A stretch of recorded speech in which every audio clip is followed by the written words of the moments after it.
Assalamualaikum warahmatullahi wabarakatuh. Rahayu. Kali ini yang akan kita bahas adalah lanjutan lapisan kesadaran bumi jinem.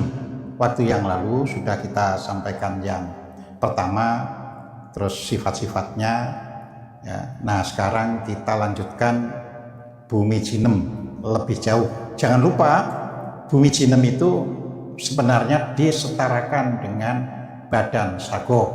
Nah, jadi badan sagof itu kalau dalam bahasa sufi, bumi jinem itu kalau di dalam makrifatnya orang Jawa ya. Ya, jinem itu apa? Jinem itu halus ya. Kalau sagof itu cinta, kalau jinem itu halus, lembut ya, itu jinem ya. Nah, di dalam bahasa Inggris ya, bumi jinem ini ya disebut sebagai spiritual realm. Jadi alam spiritual. Karena sebagai alam berarti harus ada yang menghuni, maka penghuninya itu disebut nafsu rodiyah ya. Ingat dari nafsu mutmainnah, rodiyata mardiyah. Jadi yang berikutnya ini berarti jinem ini rodiyah. Artinya apa?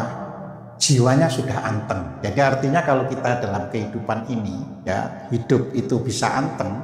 Ya, orang bisa anteng itu ya tidak karena orang itu sudah kaya, tidak, tapi yang jelas dia sudah tidak ada masalah. Orang tidak ada masalah itu bisa milih hidup sedang-sedang, bisa milih hidup macam-macam, tapi yang jelas dia sudah tidak punya masalah. Jadi ini kalau orang sudah sampai di bumi jinem ya. Nah, bumi jinem ini karena isinya itu adalah nafsu radiyah atau sebagai badan spiritual ya, alam spiritual, maka sifatnya itu abadi ya. Jadi sisi kita yang dalam ini ya, itu ada sifatnya yang abadi, ada sifatnya yang bisa hilang.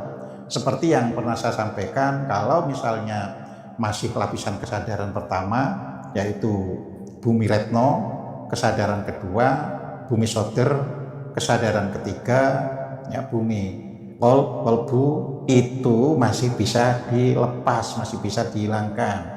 Begitu pula sampai bumi budi atau sebagai badan fuad juga masih bisa dilepas. Tetapi bagian yang disebut bumi jinem ini melekat kepada diri kita. Ya, untuk apa? Karena kalau sudah spiritual itu pada kehidupan yang akan datang ia bisa memandu perjalanan kita. Jadi di situ ya. Nah, ini yang harus bisa kita pahami ya. Oleh karena itu orang yang sudah sampai pada bumi jinem, dimensinya di dalam kesadarannya itu sudah dimensi bersifat melintasi ya, sifat individual dan melewati waktu.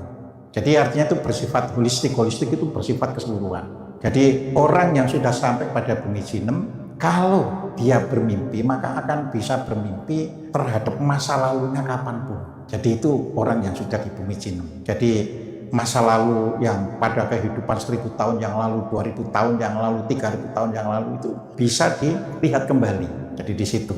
Nah, akan tetapi tidak bisa melewati pagar menuju masa depan. Ya, yang menuju masa depan itu nanti di bumi yang lebih tinggi lagi.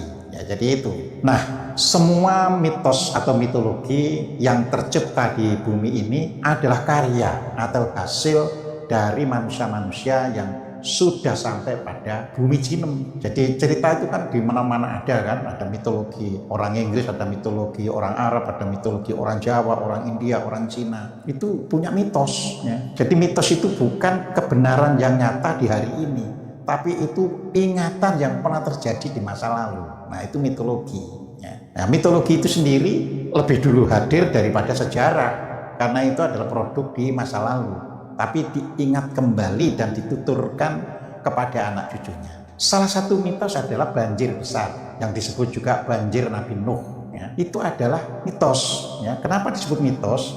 Karena tidak bisa divalidasi, tidak bisa diverifikasi kebenarannya berdasarkan ilmu pengetahuan. Nah, jadi itu namanya mitos ya. Kalau sejarah itu bisa dicari prasastinya, dicari inskripsinya. Nah, ini nggak bisa. Nah, ini yang harus kita bisa pahami. Banjir besar itu kalau berdasarkan sejarah, banjir besar itu terjadi ya pada saat terjadi pencairan gletser. Nah, gletser ini mencair, bisa istilahnya ya bukan menenggelamkan seluruh dunia, tapi membuat banyak bagian-bagian yang rendah itu terisi oleh air dan menjadi laut baru. Nah itu 14.000 tahun yang lalu. Kemudian pencairan gletser yang kedua itu terjadi 11.500 tahun yang lalu.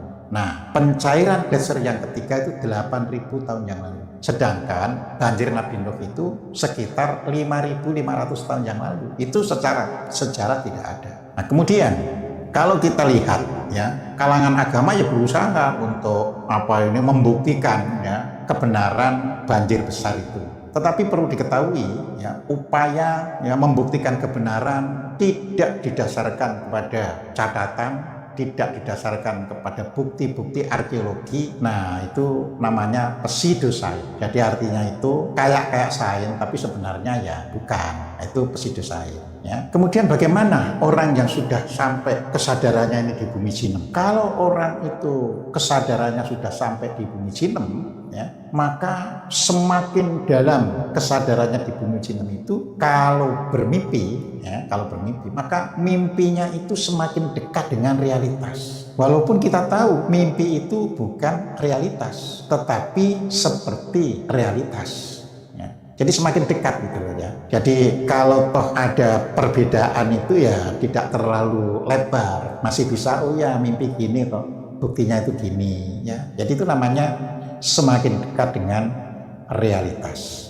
Nah kemudian kalau ada dua orang, keduanya itu sudah mencapai kesadaran di bumi Jinem, maka dia bisa berkomunikasi lewat mimpi ya. Jadi berkomunikasi tapi lewat mimpi ya, ini yang harus bisa kita pahami. Nah begitu kita ini sudah bisa berkomunikasi lewat mimpi, maka di alam itu orang dua tadi bisa janjian pergi kemana, naik mobil apa, bisa semuanya. Akan tetapi itu tidak berupa fisik karena di alam mimpi. Jadi diverifikasi bisa kalau ditanya, kamu tadi malam mimpi apa? Terus dicatat, terus pergi ke orang itu yang tidak dihubungi, kamu bermimpi apa? Nanti akan jawabannya itu sama. Itu yang dimaksud bisa berkomunikasi, bisa melakukan deal, bisa makan-makan di restoran bareng, tapi di alam mimpi. Nah, jadi di situ. Nah, ini penting, ya kan? Nah, semua kitab suci misalnya juga lahir dari manusia-manusia yang sudah mencapai ya bumi Jinem. Jadi seorang novelis-novelis yang hebat itu sudah sampai di bumi Jinem ya. Misalnya penulis Harry Potter ya, itu juga sudah sampai di bumi Jinem. Dapat dibayangkan itu. Makanya dia bisa membuat mitologi itu seperti ya, dia seperti ada yang bisiki, ada yang orang itu tidak bisa memperkirakan apa yang bakal ditulis oleh J.K. Rowling itu. Ya, seperti itu. Jadi novelis-novelis hebat itu ya orang-orang yang sudah sampai pada bumi Jinem. Orang-orang yang bisa melakukan seni ya, bisa mengaktualisasikan kehidupannya di dalam dunia seni dengan baik, itu juga sudah sampai pada bumi Jinem. Nah, artinya apa? Kalau kita menelusuri kembali misalnya bangsa kita ini, khususnya yang tinggal di Pulau Jawa sampai Bali, itu kan kaya akan seni ukir, kaya akan seni suara, kaya akan seni tari, kaya akan seni musik atau gamelan ya, bahkan gamelannya itu bisa memukul para pencinta seni di dunia. Nah itu juga dari bumi Jinem. Nah itulah pentingnya. Nah sering orang itu terus bertanya gitu ya, terus bagaimana Pak bisa sampai di bumi Jinem itu ya. Nah makanya mempelajari kesadaran itu tidak bisa dipenggal-penggal. Jadi kemarin waktu kita belajar tentang bumi budi harus betul-betul kita kuasai. Harus betul-betul rasio kita ini bekerja dengan benar. Jadi hukum sebab akibat dan sebagainya itu kita kuasai di dalam pikiran kita. Hukum aksi reaksi kita kuasai. Nah dari penguasaan materi secara benar ya, yang bisa dilatih, bisa diverifikasi, maka kita baru bisa masuk ke bumi Jinem. Atau boleh jadi ya yang disebut orang-orang berbakat itu artinya pada past life-nya, pada kehidupan masa lalunya, ia sudah sampai pada pelajaran penguasaan bumi Jinem. Mungkin belum praktik, tapi setelah dihidupkan kembali di hari ini, ia bisa mengaktualisasikan apa yang sudah dirancang pada waktu yang lalu. Kalau tidak ada yang bisa sampai di bumi jinem, ya sekarang kita tidak menemukan apa-apa. Jadi adanya penemuan listrik, penemuan lampu LED, penemuan komputer, penemuan televisi, ya, dan semua yang serba elektronik AI ini artinya orangnya dulu ya sudah belajar pada past life-nya itu untuk sampai di bumi jinem. Nah sekarang itu tinggal mengaktualisasikan. Jadi ya seperti keluar dari pikirannya saja. Jadi seperti itu. Nah makanya saya selalu mendorong ya, kalau bangsa ini ya kan membatasi kesadarannya itu hanya sampai yaitu bumi jantung, ya tidak akan pernah bisa maju ya. Karena isinya itu cuma emosi, cuma bertengkar ya. Itu yang sudah saya sampaikan. Minimal bangsa ini harus bisa mencapai pada bumi budi atau badan fuad, itu minimal ya. Artinya tokoh-tokoh masyarakatnya dan sebagainya itu harus berada di bumi budi. Kalau tidak di sana ya nggak bisa ya. Nah ini penting untuk kita pahami. Nah kalau kita itu sudah bisa ya, maka kita bisa melihat alam yang boleh jadi kita bilang itu kan kita fantasikan, iya, tapi kalau orang itu tidak sampai pada bumi budinya, berfantasi saja juga susah ya. Kan kemarin sudah saya jelaskan kan bedanya fantasi sama imajinasi ya kan. Jadi kedua-duanya itu ya berbeda ya. Jadi kalau orang fantasi itu sebenarnya ada bagian ya yang sudah dia ketahui di alam nyata terus difantasikan. Nah, begitu orang berimajinasi, dia memang punya hubungan sebab akibat. Bagaimana ya kalau saya misalnya membuat pesawat misalnya tanpa baling-baling misalnya. Nah, ini kan dari imajinasi ya. Jadi seperti itu. Nah, kalau suatu bangsa kekurangan orang yang berfantasi, kekurangan orang yang berimajinasi juga tidak menghasilkan apa-apa. Nah, dunia itu tidak lepas dari suguhan-suguhan yang berasal dari orang-orang yang sudah sampai di bumi jinem ya. Kalau pada masa lalu orang dianggap kalau sudah sampai di bumi jinem terus bisa mendiktekan seperti kitab suci dan sebagainya, sudah langsung dia nabi karena dia bisa menyampaikan sesuatu yang tidak kita peroleh misalnya. Nah ini saya memberitahu misalnya begini ya, orang yang hidup di padang pasir, tentu orang yang baik tentu bercita-cita supaya bangsanya itu hidup sejahtera. Nah, jadi bangsanya itu hidup sejahtera. Ini yang didambakan kan, orang-orang yang tulus itu begitu. Nah, karena ia sudah berada di bumi ya, jinem, maka yang terlihat di dalam alam pikirnya itu adalah pohon-pohonan ya. Nah, makanya kisah misalnya di Al-Quran ya isinya banyak pohon-pohonan, tapi yang jelas tidak ada bunga-bungaan. Nah itu begitu ya, kita tahu. Oh iya ya. Jadi Al-Quran ditulis dengan seindah itu ya, diterangkan berbagai nama yang namanya kebun, yang itu isinya cuma pohon-pohonan termasuk pohon buah. Nah itu beda dengan orang yang sudah sampai pada bumi jinem, hidup di Cina, di Jepang, di India ya, lain lagi. Jadi yang terpikirkan oleh dia itu ya, kalau di India, Cina itu adalah alam langit. Alam surgawi itu alam langit. Alam langit yang cahayanya itu indah ya.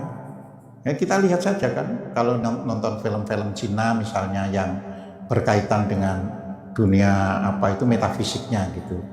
Jadi dunia itu di atas di alam langit dengan penuh warna cahaya dan sebagainya. Nah itu ada ya di Cina. Nah bagaimana kalau itu misalnya di Jawa misalnya ya.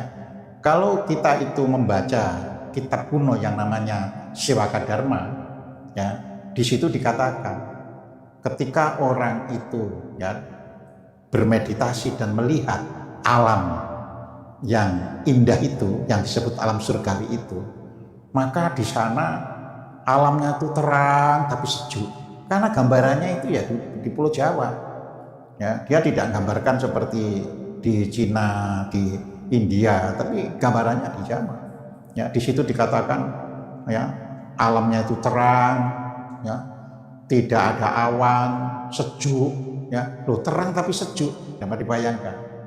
Kemudian kanan kiri ini, ya di kanan kiri jalan itu banyak berbagai macam bunga dengan keindahannya.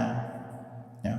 Bunga pun disebutkan nama-namanya, ada bunga soka, ada bunga hanjuang, ada macam-macam bunganya itu, ya disebutkan. Kemudian di situ juga dikatakan banyak kumbang yang suaranya itu enak, ya itu kan khas. Ya. Jadi di situ. Lalu mendengar bunyi gamelan itu terasa nikmat.